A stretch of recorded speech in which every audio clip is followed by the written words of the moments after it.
വയനാട് ചുണ്ടേലിൽ ഥാർ ജീപ്പും ഓട്ടോറിക്ഷയും കൂട്ടിയിടിച്ച് auto driver Nawaz മരിച്ച സംഭവം കൊലപാതകമെന്ന് പോലീസ്. മേപ്പാടി പുത്തൂർ വയൽ സ്വദേശികളായ സുമിൽ ഷാദ്, അജിൻ ഷാദ് എന്നിവരെ അറസ്റ്റ് ചെയ്തു.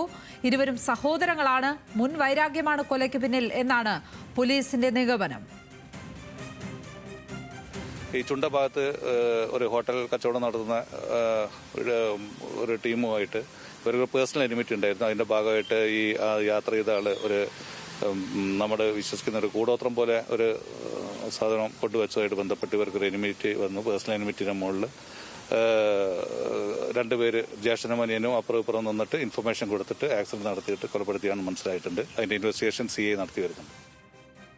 കൂടുതൽ വിവരങ്ങളുമായി വയനാട് നിന്ന് രതീഷ് വാസുദേവൻ ചേരുന്നു. രതീഷ്, ഒരു അപകട മരണം എന്ന് കരുതി വിട്ടുകളയുമായിരുന്നു ഒരുപക്ഷെ ഈ കേസ്. പക്ഷേ അത് കൊലപാതകമെന്ന് കൃത്യമായി തെളിയിക്കുന്നതിലേക്ക് പോലീസ് നീങ്ങുകയാണ്. അറസ്റ്റ് രേഖപ്പെടുത്തിയിരിക്കുന്നു. എങ്ങനെയാണ് ഇതിൽ പോലീസിനൊരു സംശയമുണ്ടാകുന്നത്? എന്ത് സംശയത്തിന്റെ പുറത്താണ് അന്വേഷണം വഴിമാറ്റി അന്വേഷിക്കുന്നത്? തീർച്ചയായും ലക്ഷ്മി നേരത്തെ സൂചിപ്പിച്ചതുപോലെ ഒരു സ്വാഭാവിക അപകടം എന്ന നിലയിൽ തന്നെയാണ് ആളുകൾ പരിഗണിച്ചതും ആ ഘട്ടത്തിലാണ് അതിനെ കൈകാര്യം ചെയ്തിരുന്നതും. എന്നാൽ ആ പ്രദേശം രാവിലെ തന്നെ സന്ദർശിച്ച പോലീസ് ഉദ്യോഗസ്ഥർക്ക് അല്പം സംശയമുണ്ടായിരുന്നു. കാരണം ആ ഒരു ദൃശ്യപരത ഒരു 100 മീറ്ററിലധികം നേരെയുള്ള സ്ട്രെയിറ്റ് റോഡാണ്.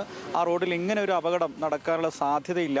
നല്ല വെളിച്ചമുള്ള സമയമാണ്. എന്തുകൊണ്ട് ഇത് സംഭവിച്ചു എന്നുള്ള ഒരു സംശയമുണ്ട്. മാത്രവുമല്ല ഈ വാഹനത്തിൻ്റെ കിടപ്പും ഒക്കെ പരിശോധിക്കുമ്പോൾ ഒരു മനഃപൂർവ്വം ഈ വാഹനത്തെ തട്ടിത്തെറിപ്പിച്ചു എന്ന സംശയം ആദ്യഘട്ടത്തിലുണ്ടായിരുന്നു. എന്നാൽ അതിനെ ശക്തമാക്കുന്ന തെളിവുകൾ ആ ഘട്ടത്തിൽ ലഭിച്ചിരുന്നില്ല. പിന്നീട് ഈ സുമിൽ ഷാ ഇതിന് 600 മീറ്റർ അപ്പുറം മാറി ഒരു അങ്ങാടിയിൽ ഇദ്ദേഹത്തിൻ്റെ നവാസിൻ്റെ വാഹനം വരാൻ വേണ്ടി പ്രതീക്ഷിച്ച് നിൽക്കുന്ന പോലെ മണിക്കൂറുകളോളം കാത്തു നിൽക്കുന്നതിൻ്റെ CCTV ദൃശ്യങ്ങൾ പോലീസിന് ലഭിച്ചു.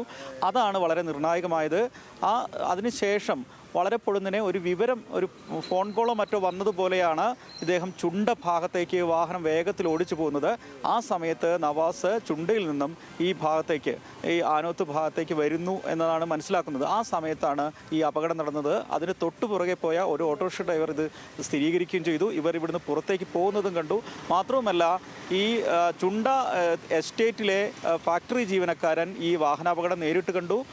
ഏകപക്ഷീയമായി ഈ വാഹനം വന്ന് ഈ ഓട്ടോയെ ഇടിക്കുകയായിരുന്നു. കാരണം മറ്റ് വാഹനങ്ങൾ റോട്ടിലുണ്ടായിരുന്നില്ല, മറ്റ് തടസ്സങ്ങളുണ്ടായിരുന്നില്ല. അതുകൊണ്ട് തന്നെ ഇത് മനഃപൂർവ്വമാണ് എന്ന് ഫാക്ടറി ജീവനക്കാരൻ്റെ മൊഴി കൂടെ പുറത്തു വന്നതോടെയാണ് പോലീസ് ഇത് സംബന്ധിച്ച് വ്യക്തതയിൽ വരുന്നത്. തുടർന്ന് ഇവരെ ആശുപത്രിയിലെത്തി കസ്റ്റഡിയിലെടുക്കുന്നു, നിരീക്ഷണത്തിലാക്കുന്നു, ചോദ്യം ചെയ്യുന്നു. ഒടുവിൽ ഇവർ സമ്മതിക്കുന്നു. ഇവർ പറയുന്നത് വ്യക്തിവൈരാഗ്യം മാത്രമാണ് ഇതിന് പിന്നിൽ. ഇവരുടെ ഇരുവരുടെയും വാഹനം കടകൾ അഭിമുഖമായിട്ടാണ് ദേശീയപാതയിൽ. നവാസിൻ്റെ സ്റ്റേഷനറി കടയും അതുപോലെ തന്നെ ഈ പ്രതികളായ ആളുകളുടെ റെസ്റ്റോറൻറ്റും. ഇവരുടെ ഇതുമായി ബന്ധപ്പെട്ട് ചില അത്തരത്തിലുള്ള വ്യക്തിപരാഗ്യം മാത്രമാണ് ഇതിലേക്ക് നയിച്ചതെന്നാണ് ഇപ്പോൾ പോലീസ് കണ്ടെത്തിയിട്ടുള്ളത്.